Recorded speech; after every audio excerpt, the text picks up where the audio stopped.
Alright, so he's eating cheese, and now we cut to the next scene where we see shelves and shelves loaded with wheels of Monterey Jack cheese. LeVar says that this is the Vela Cheese Factory in Sonoma, California, and this is just LeVar doing a voiceover. He says, but they didn't start out looking like this, they started out like this. And then we cut to this huge tub that is now being filled up with milk. And the milk's pouring very slowly into this huge tank from a small hose. It's very large. It's gonna take a while for that thing to fill up with milk. Then we, I guess, cut a few minutes later, and the milk is about an inch deep in the tank now. And there are these giant metal spoons stirring the milk mechanically. Now we see a guy opening up a can of some kind of thick white stuff, and LeVar says that this is a special kind of bacteria that gives the cheese its tremendous flavor. Well, actually, he said delicious flavor, but almost sounds like tremendous, but I guess it could go either way. And then we see this guy who has very muscular arms, by the way. There's a big metal bucket, and he's pouring in a clear liquid, which will turn the milk into a tremendous bowl of white jello. Ah, that's the part where he says tremendous. Okay, I got that part mixed up there. A tremendous bowl of white jello, and it even shakes like jello. We see the guy dipping his finger into it a little bit, showing how thick it is. I hope his hands were clean. He's not wearing gloves or anything. And then, by the way, there's some really awesome synthesizer music playing in this segment, and then the music gets slightly more upbeat and exciting. And we see a guy, well, actually two guys, they've got these things that look like, almost like big cheese graters. They stick it down into the tank, and then they're sort of walking across it, moving down along the tank. And LeVar says that cheesemakers are cutting this jello stuff into tiny pieces called curds. And they're stirring it around by hand to get it all evened out and cut down nicely, I guess. I don't know why, but for some reason the music in this scene just makes me so happy. Here, I'll play a little bit of it for you.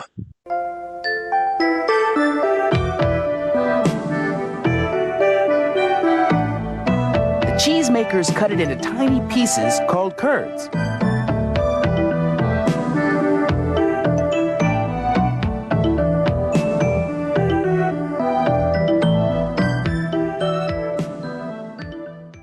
Isn't that glorious? I don't know about you guys, but I personally think that that is one of the most beautiful music cues I've ever heard on Reading Rainbow. Just saying. And then the curds are being cooked. It looks a little bit darker on that shot there. I wonder if the curds are being cooked overnight. Or maybe not. Maybe they just turn the lights off while it's doing that, and then they turn them back on later when they go back in to do whatever's next. So we see the warm steam coming up, and we don't even see the spoons anymore. It just looks like metal sticks going down in because the tank is all filled up now. And part of the reason why I thought that was an overnight scene is because in the next shot, we see the big tank and there's all this yellow liquid and the white curds. And when I see yellow, I think of a sunrise, so maybe it's the next morning, I don't know. And LeVar says that the leftover liquid is called whey, and it's separated from the curds. And as you can imagine, this makes me think of Little Miss Muffet, who sat on her tuffet eating her curds and whey.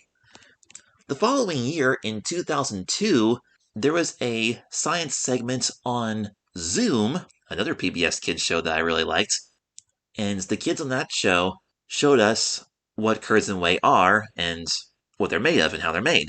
This guy's moving the curds around. I guess what he's doing is he's kind of moving the curds off to one side so that the liquid can trickle down the middle and go down into the drain. He looks like he's using a rake to do that. And now we see some more little arms going around, but they're not the stirring spoons. I wonder if it's the same metal arms and they just put like a different attachments on the end. Because instead of spoons, they're almost like forks going around stirring the curds. LeVar says that cooked curds look a lot like scrambled eggs. These curds will become the cheese. Scrambled eggs, huh? When I was 3 years old and looking at this, I thought it looked more like popcorn. Of course, then again, I didn't really know what scrambled eggs look like. I don't know if I had ever had any yet. But now that I look at it, yeah, they kind of do look like scrambled eggs. There's a guy with muscles again. He's got a bucket of salt and he's tossing in like huge handfuls of salt.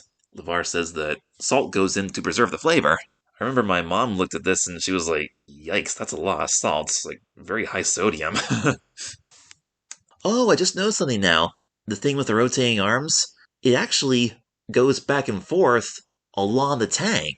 So it's not just sticking down to the middle. That makes more sense. Huh. Now we see the guys dumping some curds into. At first, they kind of look like trash cans, and then they pull the bags out, but no, they're not trash cans. They got these bags and they tie them up, and they basically roll the curds into balls, and then the leftover liquid is squeezed out by hand. They kind of clutch it to their chest and squeeze it over and over again. I'll bet that's a workout. No wonder these guys are so muscular. You see a guy taking string and he's kind of spinning it around and around, tying the cheese ball into a knot to seal it up, and tying the string around it.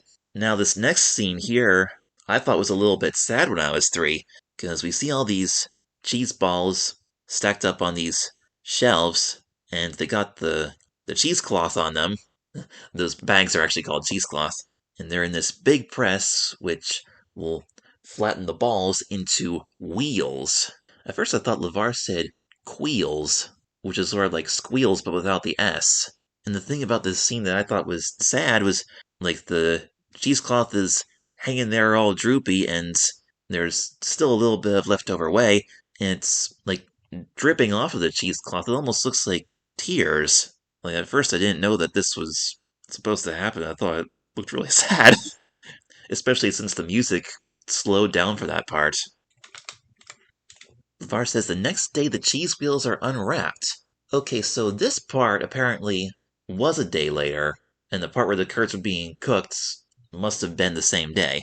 Okay, so now we're at the next day, and they're unwrapping the cheese wheels, and they're stamping them with a date. Two things in this part that I thought were weird. I mean, first of all, I hope that ink is edible. Like, if it was just the plain cheese that have an ink date stamped on it, I wouldn't want to eat that part. LeVar says the older the cheese gets, the better it tastes. Of course, I know now what that means, because when cheese ages, like, the bacteria kind of matures a little bit and the flavor becomes stronger.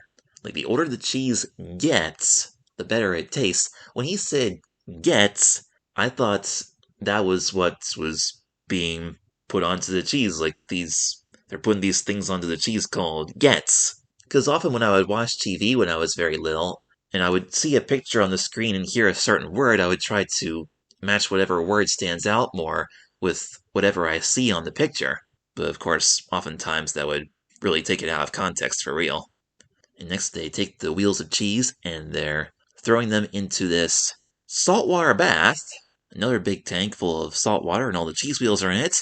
When I was 3, I always thought that these yellow cheese wheels looked like sliced bananas, especially with the date stamped on them, because if you slice a banana, you can often see like little black dots down the middle. Like I guess they're supposed to be the banana seeds or something, or it might also be that little black stringy thing that you see down the middle. But yeah, I thought these cheese wheels looked like bananas, especially the parts that have the side up that is not flats. Like it's got these indentations from, I guess, the wrinkles of the cheesecloth, and it kind of all comes into the middle, forming this almost like sparkle or star or burst kind of shape, if you know what I mean. If you look at this, you'll see.